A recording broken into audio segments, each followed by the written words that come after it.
Hello and welcome all the students of class 10. Today I am going to teach you people the second poem from your poetry book. The name of the poem is Psalm of Life, जिसका अर्थ है जीवन का धर्म गीत. इसे H.W. Longfellow ने लिखा है. इनका पूरा नाम हेनरी वर्ड्सवर्थ लॉन्गफेलो है.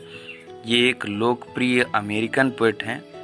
इनकी कविताओं का प्रथम संग्रह वॉइसेस ऑफ द नाइट 1839 में प्रकाशित किया गया. साम ऑफ लाइफ भी इसी में शामिल है. और poems of slavery, the Spanish student, the golden legend, the village black Smith, इनके कुछ ग्रेट वर्क्स हैं. अब आइए कविता देख लेते हैं.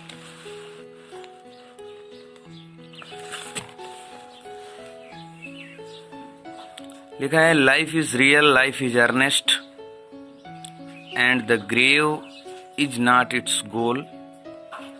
Dust thou art, to dust returnest, was not spoken of the soul. कवि कहता है कि लाइफ इज रियल, जीवन एक वास्तविकता है, जीवन एक सच्चाई है. लाइफ इज रियल, जीवन एक सच्चाई है, जीवन एक वास्तविकता है. लाइफ इज अर्नेस्ट, जीवन एक दृढ़ संकल्प है. कवि कहता है कि जीवन एक सच्चाई है, जीवन एक दृढ़ संकल्प है. And the grave is not its goal. और ग्रेव का मतलब होता है कब्र, यहाँ इसका अर्थ है मौत. और मौत इज नॉट इट्स गोल, इसका लक्ष्य नहीं है. पहली लाइन में कवि कहता है जीवन एक वास्तविकता है, जीवन एक सच्चाई है, जीवन एक दृढ़ संकल्प है. और दूसरी लाइन में कहता है and the grave is not its goal. Grave का मतलब कब्र, यहाँ इसका अर्थ अर्थात मौत, और मौत इसका लक्ष्य नहीं है. दोनों लाइनों का अर्थ जीवन एक सच्चाई है, जीवन एक दृढ़ संकल्प है, और मौत इसका लक्ष्य नहीं है. तीसरी line, dust thou art, to dust returnest. Dust thou art, to dust returnest. Dust धूल, दाउ का मतलब होता है तुम, यू. आर्ट है RARE. इसका मतलब, इसको ऐसे पढ़ो, यू आर डस्ट, मतलब तुम धूल हो, तुम मिट्टी हो, अर्थात तुम मिट्टी से बने हो. और टू डस्ट रिटर्नेस्ट, और वापस मिट्टी में ही मिल जाओगे. अर्थात यहाँ कभी कहना चाहता है कि dust thou art, to dust returnest. इसका मतलब ये है कि तू मिट्टी का पुतला है, अर्थात तू मिट्टी से बना है और मिट्टी में ही मिल जाएगा. Was not spoken of the soul, ये बात आत्मा के लिए नहीं कही गई. कवि कहता है कि dust thou art, to dust returnest, was not spoken of the soul. तू मिट्टी का पुतला है और मिट्टी में ही मिल जाएगा, ये बात आत्मा के लिए नहीं कही गई है. चारों लाइनों का अर्थ एक बार फिर से, जीवन एक वास्तविकता है, जीवन एक दृढ़ संकल्प है, मृत्यु इसका लक्ष्य नहीं है. तू मिट्टी का पुतला है और अर्थात तू मिट्टी से बना है और मिट्टी में ही मिल जाएगा, ये बात आत्मा के लिए नहीं कही गई है. अगली line, not enjoyment and not sorrow is our destined end or way. Not enjoyment, खुशी मनाना नहीं, एंड नॉट सारो, दुख मनाना नहीं. अर्थात जीवन का उद्देश्य खुशी मनाना या मातम मनाना नहीं है. Is our destined end or way. Destined का मतलब होता है भाग्य में पहले से लिखा हुआ. तो कवि कहता है भाग्य में पहले से लिखा हुआ, अर्थात जीवन का उद्देश्य.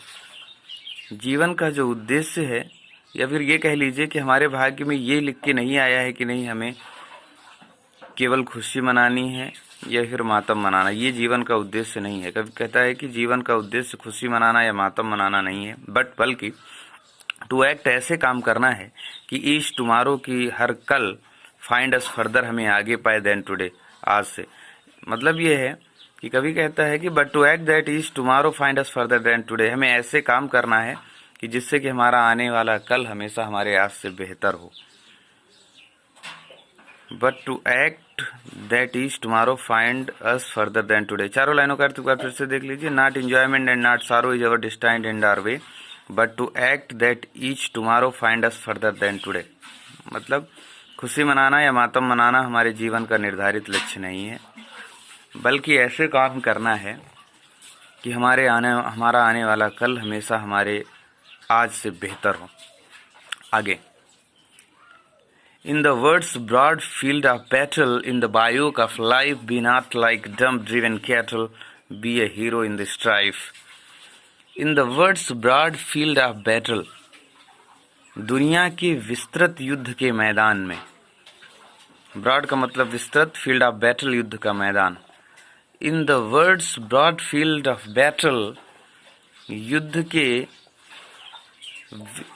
दुनिया के विस्तृत युद्ध के मैदान में, in the bivouac of life, जीवन के अस्थायी पड़ाव में, बी नॉट लाइक ड्रम ड्रिवन कैटल, मूक खदेड़े गए मवेशियों की भांति मत जियो, be a hero in the strife, संघर्ष में भी, मुश्किलों में भी एक नायक की भांति जियो। इसमें कभी कहता है कि in the world's broad field of battle, यहाँ कहने का मतलब यह है कि ये जो दुनिया है, ये संसार है, ये युद्ध का एक मैदान है।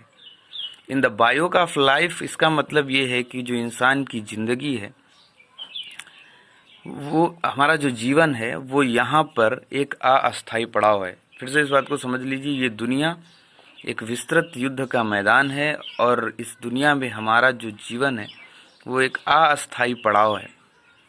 तो कवि कहता है कि दुनिया के इस विस्तृत युद्ध के मैदान में, जीवन के इस अस्थायी पड़ाव में, be not like dumb driven cattle, मूक खदेड़ दिए गए मवेशियों की भांति मत जियो, be a hero in the strife, संघर्ष में भी, मुश्किलों में भी, कठिनाइयों में भी एक नायक की भांति जियो।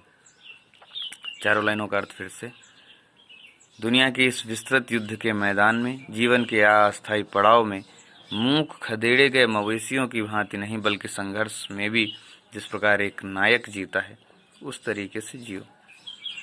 अगली लाइन है, अगला स्टैंजा है, let us then be up and doing. Be up and doing एक फ्रेज है, बी अप खड़े हो जाओ, एंड डूइंग और कार्य में जुट जाओ। तो कवि कहता है कि लेट अस, तो फिर चलो, बी अप एंड डूइंग, खड़े हो जाओ और काम में लग जाओ। विद ए हार्ट का मतलब पूरे मन से।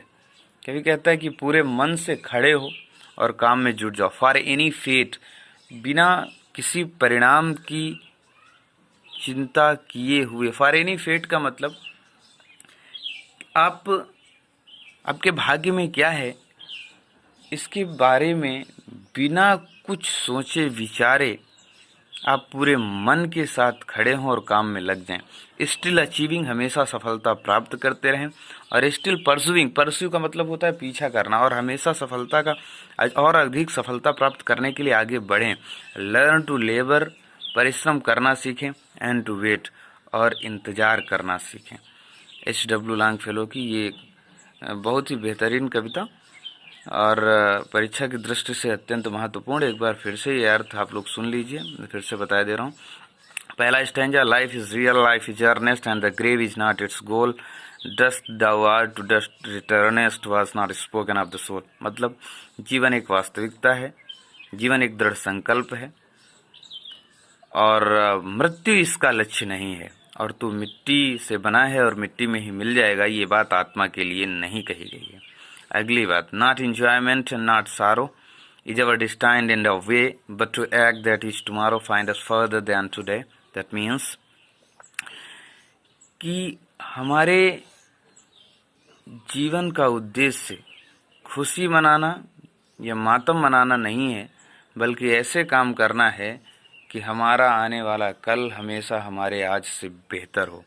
अगला स्टैंजा ये है कि in the world's broad field of battle, in the bivouac of life, be not like dumb driven cattle, be a hero in the strife. That means ये जो दुनिया है ये एक विस्तृत युद्ध का मैदान है, और इस दुनिया में हमारा जो जीवन है वो एक अस्थायी पड़ाव है।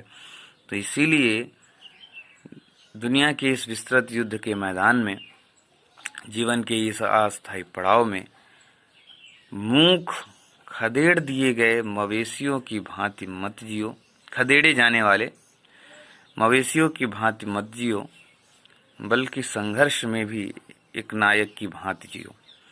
और लास्ट स्टैंजा है कि let us then be up and doing with heart for any fate, still achieving, still pursuing, learn to labour and to wait. That means आओ पूरे मन के साथ खड़े हों और काम में जुट जाएं, बिना कुछ सोचे विचारे कि उसका परिणाम क्या होगा।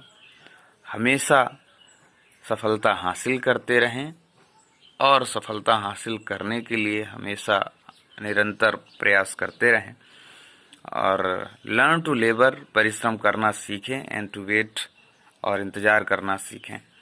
तो ये रहा कविता का हिंदी अर्थ।